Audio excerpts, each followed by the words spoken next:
On my Twitch, I said that at 1,000 subs, I'd make an Apex Legends weapon tier list. And boy, did we crush that goal. I feel like a true gamer boy. So without further ado, let's discuss which weapons are on tier list in the comments if you disagree with me. Also, I will be discussing how I would improve low tier guns and or how I would nerf high tier broken ones. Also, the care package weapons are all SS tier. They are truly all worth picking up if you can. Duh. So they're not going to be in this tier list. Now, let's start this tier list, shall we?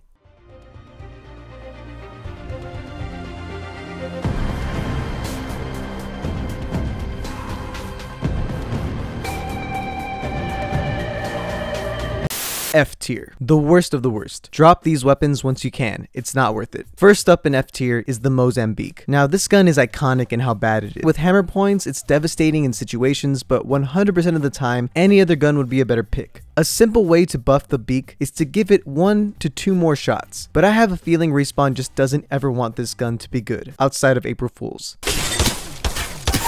Until then, you'll drop this gun the moment you find anything else. I've been down. Contact.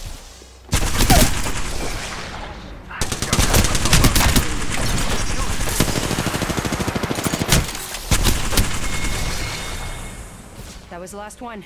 Now we have D tier. These guns have very situational use, but are outclassed in every way. Starting off D tier is the newest gun, the Sentinel. This gun is A tier in how fire. What's funny about this gun is that it has an insane clip size of up to 55, but what makes it bad? D tier weapon. Up next is C tier. These weapons aren't bad, but just aren't that amazing at what they do. First, definitely Dwindled. This gun also isn't that great in close quarters, but in the right hands, it's quite strong. Now, this isn't really worth it late game. Up next, we have the Charge Rifle. This gun was broken before, and it still is the only hit scan weapon in this game, but with 4 shots to work with and an absurd reload time on ranged weapons. Similar to the longbow, ammo scarcity really hurt this gun. I think a simple way to buff this gun is to do damage, and that's why this gun isn't higher tier, because half the game, you may not have good luck and get the hop up. Mozambique, the Prowler, etc. can all use this hop up, and it affects the guns differently. Soldier for the rest of the light guns, and by itself, it's strong in close range. If they wanted to improve this gun, higher tier weapon in my opinion.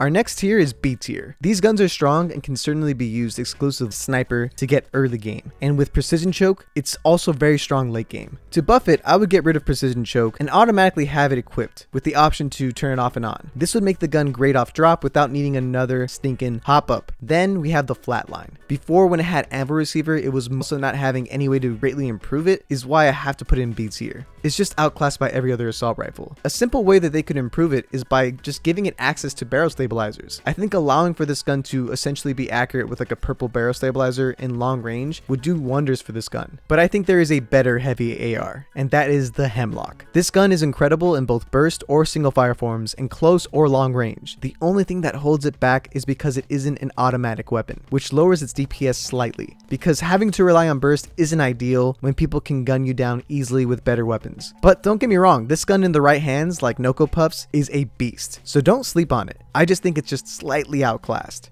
To top off B tier, we have the Mastiff. Once a care package weapon, this gun is a shadow of its former self. Still accurate and strong in close range, it's an amazing shotgun, don't get me wrong. I would be afraid to buff this gun in any way for fear it would terrorize us all. Perhaps they could increase the damage and then lower the magazine size to make it a little bit better, but I think it's in a good spot. The next tier is A tier. These are great guns. They're useful always and can be your main weapon easily. First up is the EVA shotgun, which is, in my opinion, the best non-care package shotgun. It has incredible damage, plus it has 8 shots, and with a purple bolt, it's hard to compete in close range. It's no Peacekeeper, but it definitely has a place in the meta. Double tap, while strong at times, can easily disappear, and I feel like it would still be an A tier weapon. Let's be honest, it doesn't need it.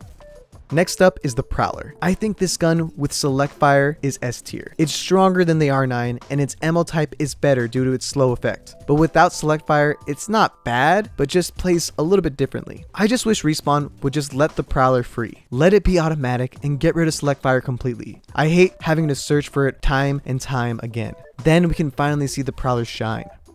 Then we got the Havoc. The Havoc is a great weapon. Just a couple weeks ago, it was the best gun. But now with less ammo and crazy bad accuracy, it feels like it's in a better place. It's still broken, especially in close range, but it doesn't feel like a must pick like it was before. My solution to the Havoc problem is to just get rid of energy guns. Make the L-Star and Havoc light and heavy guns respectively. Give it magazines so it starts with 18 shots and then ends with 28 shots. Boom, solved its dumb problem, while once again limiting the loot pool. Also, nobody should use this with select fire, and if you do, who hurt you? The final A tier gun is the R301, the most bread and butter AR in the game. It's accurate, strong, and easy to use. It's just a good gun. If all guns could be like the R301, we would have peace. Thank you so much, R301. We should all strive to be like you. Finally, we hit the S tier. These guns are the best at what they do. Simple as that. Starting with the G7 Scout. It is the best sniper. Why? It's accurate, it has a fast fire rate, and it's able to use light ammo. Sure, it doesn't have access to the big scopes, but it's just too good at range, and has so much more ammo to play with. Plus, in close range, it's not too bad either. Double tap is fine on it, but you don't need it at all. And once again, if double tap disappeared, most people wouldn't care. So ironically, the best sniper in this game is not even a sniper anymore. The best close range gun is the R99. It's insanely accurate, with one of the best DPS in the game. It has shredded since day one, and Apex Legends won't let it stop being the best. You can use it in close range, mid range, hell, even long range. You don't even have to aim with it. It's amazing. Its accuracy and fire rate is what makes it the best light gun in the game, easily. So you may be wondering, how is this not the best gun? Because there is another.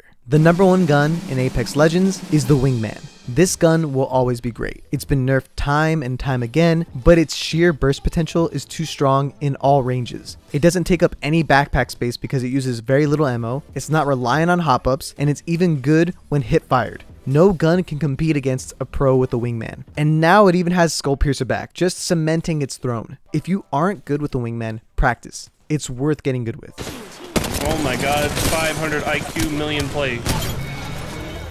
But what do you think? Do you agree with my list? Do you disagree with it? Let me know in the comments down below and make your own tier list as well. I would love to see what you think is the best and worst weapon in this game. Once again, thank you all so much for 1,000 subs on Twitch. But with that, I'll catch you guys later.